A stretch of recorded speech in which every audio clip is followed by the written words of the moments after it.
Oke, baik. Bismillahirrahmanirrahim. Assalamualaikum warahmatullahi wabarakatuh. Selamat pagi anak-anak. Jumpa lagi bersama saya Bapak Hilmi. Kali ini dalam pembelajaran desain media interaktif. Pada pertemuan kali ini saya akan buat videonya, tapi nanti saya juga akan share slide-nya. Jadi kalau kalian mau baca slide-nya bisa langsung download. Tapi kalau misalkan, kalau baca slide gak ngerti nih, saya butuh penjelasan, ya udah kalian bisa nonton video tutorial ini. Oke, langsung saja ke slide-nya gitu ya. Sebelum mulai saya ingin review gitu karena sebelum saya yang isi adalah Mister Ayat. Jadi kalau kalian ngeh gitu ya, pelajaran DMI Senin lalu atau minggu lalu itu ada materi dari Mister Ayat. Kalau kalian lupa, nanti saya juga sudah sertakan slide dari Mister Ayat di e-learning yang ada di saya gitu. Jadi kalau kalian buka e-learning saya juga upload materi tahun lalu lagi. Mohon maaf. Materi minggu lalu dari Mister Ayat. Ini sekalian saya ulang. Jadi apa sih multimedia interaktif itu? Multimedia interaktif adalah media yang menggabungkan teks, grafik, video, animasi, dan suara untuk menyampaikan suatu pesan dan informasi melalui media elektronik seperti komputer dan perangkat elektronik lainnya gitu ya. Jadi apapun yang isinya ada teks, grafik, video, animasi, suara itu digabungkan. Kemudian fungsinya adalah menyampaikan pesan atau informasi gitu ya melalui media elektronik seperti komputer dan perangkat elektronik lainnya. Oke. Kemudian jenis multimedia interaktif ada multimedia interaktif online dan offline. Apa itu? Silakan kalian lihat lagi slide dari Mister Ayat. Lanjut, ada manfaatnya. Secara umum manfaatnya bisa untuk promosi seperti contohnya komponen profile, iklan, kemudian ada juga untuk tutorial. Contohnya ada penggunaan alat apa gitu ya. Misalkan penggunaan alat pen tablet, kalian bikin tutorialnya menggunakan media interaktif gitu ya. Kemudian juga bisa membuat buat hiburan, game gitu ya, dan lain-lain gitu. Itu salah satu manfaat multimedia interaktif secara umum. Lalu ada manfaatnya di bidang pendidikan. Dalam proses belajar, misalkan proses belajar lebih menarik, lebih interaktif, jumlah waktu mengajar dapat dikurangi dan tidak terbatas tempat dan waktu. Oh ya, saya juga ada contoh untuk multimedia interaktif. Jadi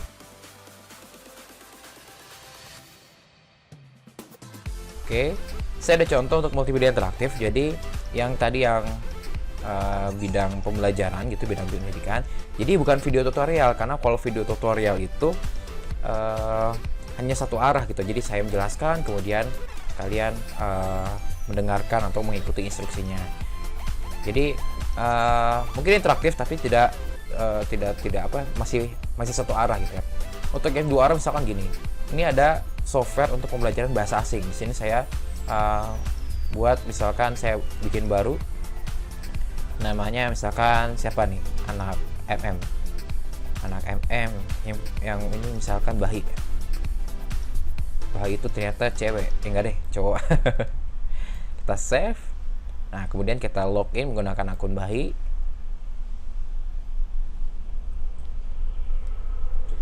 Oke, nah ini ada Japanese level 1. Jadi saya buat kursus bahasa Jepang level 1 ini.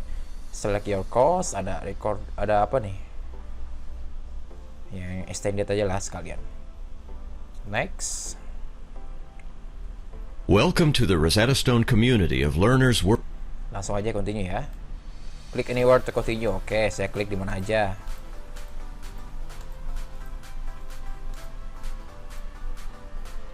Your course is complete with anywhere to continue. Oke, start lesson 1. Wih, ada mikrofonnya.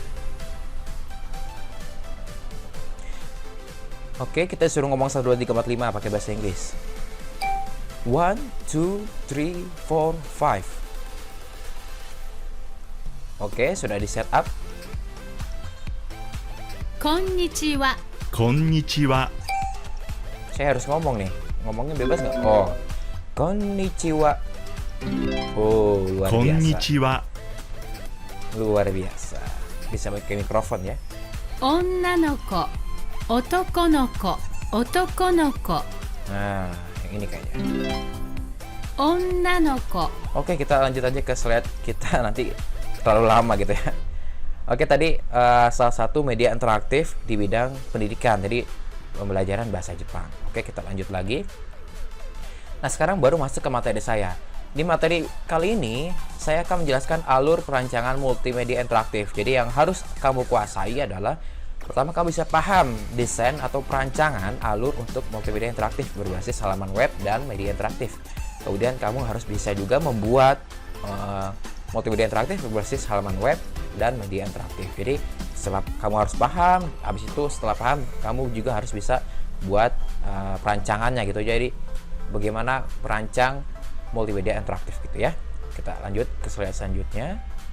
Oke, desain perancangan multimedia interaktif itu langkah-langkahnya seperti ini. Yang pertama adalah design treatment, kemudian yang kedua ada visual development phase, tiga ada programming phase, dan keempat testing phase. Yang pertama adalah design treatment. Mari kita lihat. Nah, untuk design treatment merupakan analisis gitu ya, jenis produk yang akan kita buat gitu ya. Jadi kita analisis apa sih yang dianalisis sebelum buat produk multimedia interaktif.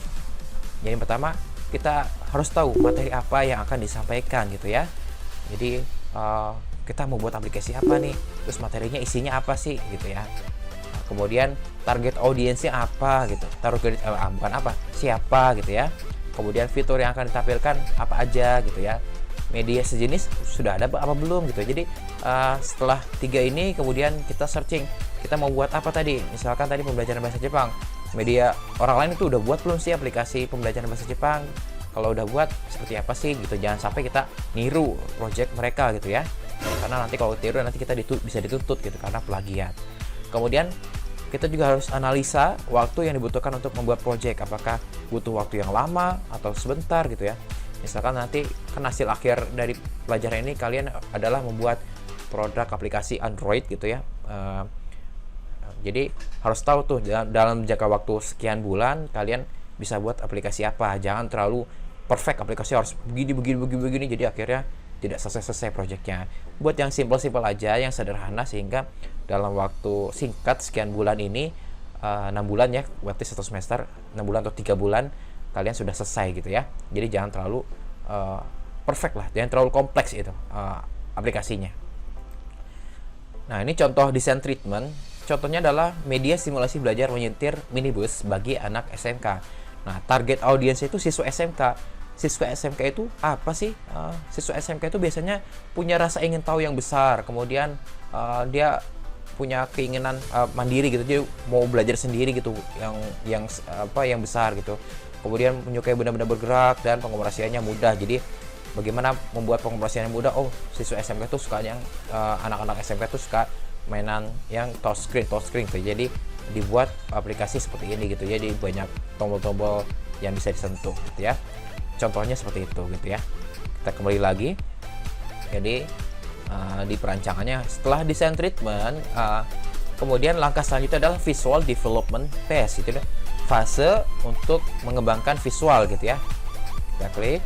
Nah, ini dalam fase pengembangan visual ini, yang pertama kalian harus buat aset-aset visual gitu. Jadi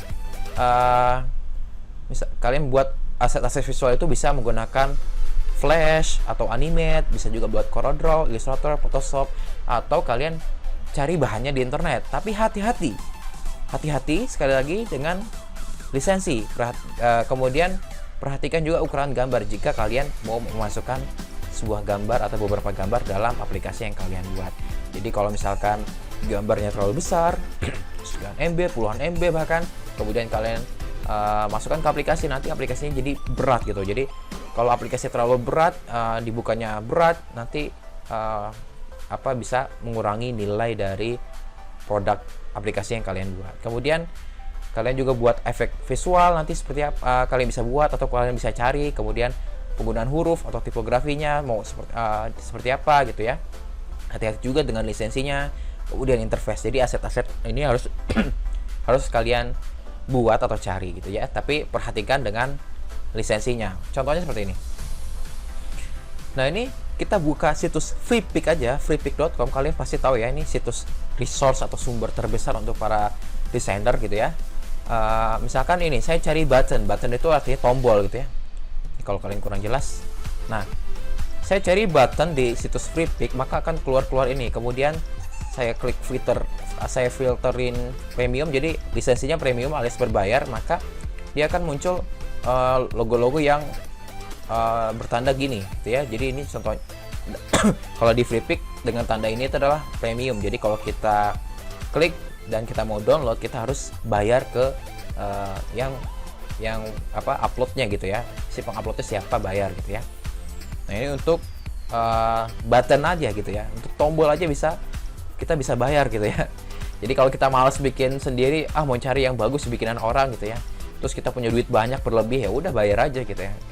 Tapi kalau carry ya cari aja yang gratisan gitu, atau punya ide kreatif yang bagus, wah kalian bikin sendiri. Tapi boleh bikin sendiri, tapi jangan sampai nyamain. Nanti kalau misalkan bikin sendiri kemudian wah ini desain bagus nih, saya bikin sendiri aja tapi ngikutin gitu ya, itu juga bisa kena tuntut, hati-hati ya. Kemudian selain tadi button, tombol, musik pun bisa berlisensi gitu. Contohnya ini dari situs bensound.com. Saya mau download ini, kebetulan ada yang free. Nah tapi dia ada pilihannya, ada free lessons with attribution, jadi harus sertain atribusinya. Kemudian ada pro license, harganya 34 euro gitu ya. Jadi kalau kalian pilih yang free, kalau kalian download, kalian harus lihat ininya gitu ya, persyaratannya. Jadi you can use this music for free in your multimedia project, online video sites such as YouTube video, Facebook, website, animation, etc. As long as you credit bensound.com in the description for our video. Jadi kamu dapat menggunakan musik ini secara gratis pada project multimedia kamu. Contohnya adalah video online seperti YouTube, Facebook, website, animasi dan lain-lain. Selama kamu menuliskan kreditnya gitu ya di bensound.com. Jadi kalau di YouTube deskripsinya tulisin musik ini, misalkan ini contohnya, musik ini dari www.bensound.com. Jadi kalau misalkan ininya nggak ada, kamu bisa dituntut gitu ya. Minimal paling tuntut itu ada, kamu nggak bisa naruh iklan di YouTube. Jadi kalau ada iklan nanti masuk royaltinya ke bensound.com gitu ya, kecuali kamu tulisin ini musik dari bensound.com seperti itu. Kalau misalnya nggak mau ada ini, tapi kamu mau ada iklan di YouTube kamu atau Facebook, atau punya kuasa penuh lah di musik kamu, maka kamu harus beli gitu ya. Itu salah satu contoh lisensi di musik gitu ya. Tadi ada tombol lisensinya musik, lisensi, kemudian ada lisensi. Nah ini icon gitu ya. Jadi kalau kalian cari icon di sumber itu ada flaticon.com. Ini sama seperti FreePic, selain menyediakan icon-icon gratisan, di sini juga ada icon-icon premium gitu ya, dan ada harganya gitu ya.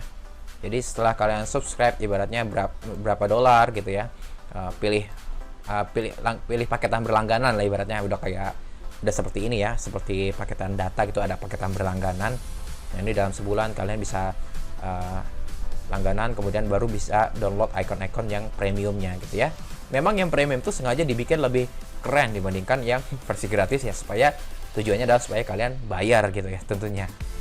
Lanjut lagi, tadi ya udah ada button atau tombol yang berlisensi, kemudian musik berlisensi, kemudian icon berlisensi, sampai lisensi desain untuk aplikasi pun premium ada gitu. Jadi orang ada yang sudah nyediain, misalkan kalian butuh project cepet gitu ya, ada klien mau kasih project sekian harganya, oke, kemudian kalian mau buat cepat gitu ya, kalian bisa beli gitu ya. Tapi hati-hati, sekali lagi, kalian bisa aja bikin sendiri tapi niru dari salah satu yang sudah ada seperti ini gitu. Jadi nanti kalau misalnya kalian tiru, kalian buat, nanti aplikasinya jadi tersebar aplikasinya kemana-mana. Nah ada yang punya desainnya lihat, nah kalian bisa tuntut dan aplikasinya bisa di take down gitu ya. Oke. Jadi hati-hati sekali lagi. Nah ini tadi kalau misalkan saya perbesar gitu ya, jadi misalkan saya klik yang ini, kemudian hasilnya nanti seperti ini gitu ya. Ini ada pilihan. Nah lihat, subscribe and save gitu ya, harganya sekitar $10 ya, $10 kurang 0,01 dolar gitu ya. Kemudian kalau misalkan mau bayar produk, jadi ini langganan, jadi di situs penyedianya kita bisa langganan, kemudian bisa download gitu ya, atau mau download untuk, atau kita bayar untuk produk ini aja gitu, harganya $29 gitu ya. Oke, ini untuk lisensi. Sampai foto pun, kalau kalian mau download foto hati-hati juga. Jadi kalian misalkan download di Google gitu ya, tapi kalian nggak teliti, ternyata dari Google itu fotonya berlisensi gitu ya. Nah itu hati-hati juga ya. Ada harganya, lihat nih, 10 gambar per bulan harganya sekian. Ini juga langganan ya, Shutterstock gitu ya, 350 gambar per bulan, $0,4 itu ya. Jadi kalian harus hati-hati dalam sebelum kalian pakai gambar atau musik atau icon dan lain-lain yang tadi yang sudah saya sebutkan di project kalian gitu ya. Jadi harus hati-hati, cek dulu, pastikan lisensinya itu benar-benar gratis gitu ya. Jadi jangan asal comot dari Google, lihat dari gambar segala macam langsung download gitu ya. Kalian harus cek and recheck gitu. Ini selanjutnya adalah font gitu ya. Font pun ada lisensinya gitu ya. Bahkan kalau ini lebih parahnya gitu. Lebih parahnya. Ini dia per stylenya dia ada harganya gitu ya. Jadi padahal nama fontnya McLean gitu ya, tapi per stylenya misalkan gini, yang standarnya harganya gini, kemudian yang italic gitu, yang garis miring harganya segini gitu ya. Nanti ada lagi yang versi bold atau yang tebalnya harganya segini. Kemudian nggak mau ribet, nggak mau satu-satu, mau yang satu packaging aja, satu pak gitu ya. Ada huruf biasa, ada huruf miring, ada huruf tebal gitu. Saya mau satu pak gitu ya. Nah itu ada harganya juga, jadi harganya segini, $199 gitu ya. $199 itu kalau kita rupiahkan berapa sih? Nah sini aja deh, $199 ke rupiah. Nah lihat harganya 3 jutaan lah untuk satu pak font ini. Untuk satu pak font ini harganya 3 juta, bisa dibayangkan kan, lumayan harganya. Jadi kalian harus hati-hati. Harga fontnya 3 juta, kalian bisa download sembarangan, kalian pakai sembarangan di desain, di aplikasi, di video, di sebuah project multimedia kalian tanpa kalian bayar gitu ya. Nah itu bisa kena tuntut karena harganya begitu mahal. Nah, tadi sudah desain treatment yang pertama, habis itu masuk ke visual development phase, fase pengembangan visual. Habis kita desain, habis kita buat aset-aset visual, habis itu baru masuk ke tahap programming gitu ya. Nah di tahap programming ini butuh ketelitian dan pemahaman logika. Tapi biasanya untuk project-project multimedia interaktif itu programmingnya tidak sesulit anak-anak RPL gitu ya. Jadi kalau misalkan di Adobe Animate itu programmingnya insya Allah nggak terlalu separah anak-anak RPL yang sampai dia memprogram sebegitu rumitnya gitu ya. Nah tapi sebelum memulai programming, ada baiknya adalah kalian buat dulu flowchartnya atau diagram alur. Seperti apa contohnya untuk flowchart untuk diagram alur? Nah ini contohnya itu seperti ini. Nah contohnya seperti ini. Kalian mau buat lampu gitu ya, diagram alur yang berhubungan dengan kerusakan lampu. Jadi buatnya seperti ini. Pertama, apabila lampu tidak berfungsi, cek dulu lampu terpasang apa enggak gitu ya. Kalau lampunya enggak terpasang, ya udah pasang lampu solusinya. Kalau lampunya ternyata enggak terpasang, ternyata lampunya terbakar gitu ya, ya udah ganti bola lampu. Kalau misalkan bola lampunya enggak terbakar, ya udah berarti perbaiki lampu. Ini untuk kasus yang lampu tidak berfungsi gitu ya. Nah untuk simbol-simbolnya di Wikipedia ada gitu, penjelasan simbol-simbolnya. Jadi untuk garis ini untuk penjeruk apa, kemudian yang logo gambar seperti ini itu namanya terminal, menunjukkan awal atau akhir proses. Kemudian bentuk seperti itu namanya ini gitu ya. Jadi bisa kalian ikuti gitu ya, bisa kalian cari di Wikipedia ada. Ini contoh dari flowchart untuk multimedia pembelajaran interaktif gitu ya. Jadi misalkan aplikasinya dimulai, habis aplikasi dimulai masuk ke halaman depan gitu ya. Habis ada halaman depan ada pilihan menu, mau masuk kuis atau masuk materi gitu ya. Kalau masuk kuis, muncul soal kuis gitu ya. Habis muncul soal kuis, ada jawabannya bisa benar, true, atau ya bisa ini gitu. Jadi misalkan jawabannya ada jawaban bonus gitu ya, jadi tambahan skor. Kalau misalkan nggak bisa jawabannya cuma itu aja itu ya. Jadi jawabannya simple, mungkin nggak ada tambahan scroll gitu ya. Jadi masuk soal berikutnya gitu ya. Habis soal berikutnya terus lebih berulang-ulang sampai soalnya ini kan segini ya. Kalau misalnya soalnya belum habis, dia lanjut lagi ke sini. Jadi soal 1, soal 2, soal 3 gitu ya. Kalau misalnya udah habis, yes gitu, masuk ke evaluasi gitu ya. Nah, hasil evaluasi itu misalkan nilainya berapa, dapat nilainya, oh nilainya 80, 90, 100 gitu ya. Nah ini misalkan nilainya dapat 60, langsung masuk ke sini. Mau ulangin kuis, ulang gitu. Kalau mau ulang, masuk ke, ada pilihannya mau ulang kuis tapi diacak lagi soalnya. Jadi masuk soal kuis diacak, atau misalkan balik lagi ke mau setelah selesai malah ke halaman depan gitu ya, terus pilih materi gitu ya. Nah, untuk pilihan materi seperti ini gitu ya. Jadi ini salah satu contoh flowchart untuk aplikasi ini ya, kuis gitu ya. Jadi ada pembelajaran, jadi ada di materi apa, ada materinya, kemudian ada kuisnya. Jadi kalian bisa tiru seperti ini. Udah masuk design treatment, kemudian habis kita analisis segala macam, kalian udah berbagai macam melakukan analisis, baru masuk ke visual development phase, fase pengembangan visual gitu ya. Jadi kalian siapkan aset-asetnya gitu ya, kalian siapkan gambar, kalian siapkan tombol, kalian siapkan musik, foto gitu ya, dan segala macamnya, baru masuk ke programming. Habis itu kalian masukkan fungsi-fungsinya, kalian masukin gitu ya. Jadi tombolnya habis tata segala macam di visual development, baru masuk ke programming, kalian fungsikan tombolnya segala macam. Nanti kalau udah semua fungsi sudah jalan, baru masuk ke testing phase gitu ya, fase untuk tes gitu ya. Jadi aplikasi itu perlu dites gitu ya.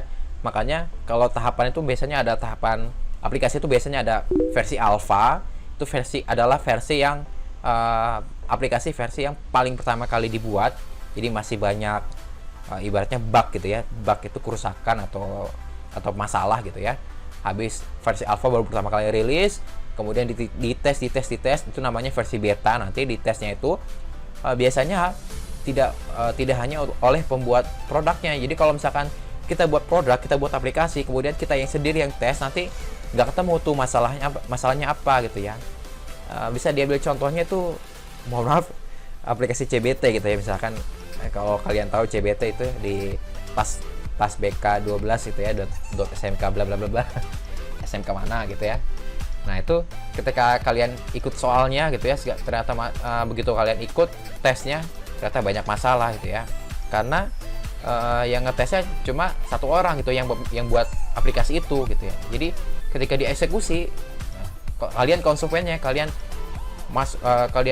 ikut tesnya, ya ternyata banyak masalah. Jadi makanya sebelum dirilis harus namanya beta testing. Jadi dites oleh beberapa orang yang bukan pembuat produknya gitu ya. Nanti kalian dapat masukan dari berbagai sudut pandang. Jadi dari orang A, oh ini warnanya bagaimana nih, oh kurang cocok nih. Kemudian dari orang B, wah ini aplikasinya kok susah ya, nggak dibuat simpel aja gitu. Kemudian orang C, oh ini penggunaan bahannya nih terlalu besar gitu, jadi aplikasinya terlalu berat gitu ya. Terus orang selanjutnya bilang, oh ini fiturnya terlalu sedikit, atau fiturnya wah kebanyakan bikin ribet nih gitu ya, dan lain sebagainya. Jadi itulah fungsinya testing testing dari berbagai sudut pandang. Jadi nggak cuma dites oleh sang pembuat aplikasi aja gitu ya. Lanjut. Nah ini manfaatnya adalah membuat produk kita menjadi lebih sempurna. Jadi misalkan tadinya fiturnya sedikit gitu ya, jadi karena ada masukan-masukan dari orang lain, akhirnya kita bisa nambah fitur baru. Kemudian tadi ternyata aplikasi itu terlalu berat gitu ya, ada masukan, oh gambar-gambar yang kita masukin ternyata terlalu besar gitu ya, akhirnya kita kecilin sehingga aplikasinya meningkat performanya, jadi lebih cepat gitu ya. Kemudian ada perbaikan tampilan, yang tadinya tampilannya monoton segala macam, karena ada masukan, coba ganti warnanya ini, coba kecilin ini segala macam, kita coba-coba, akhirnya tampilannya jadi lebih fresh gitu, lebih baru, lebih segar. Kemudian ada perbaikan bug dan lain sebagainya, sehingga hasilnya nanti produk kita siap untuk dirilis seperti itu.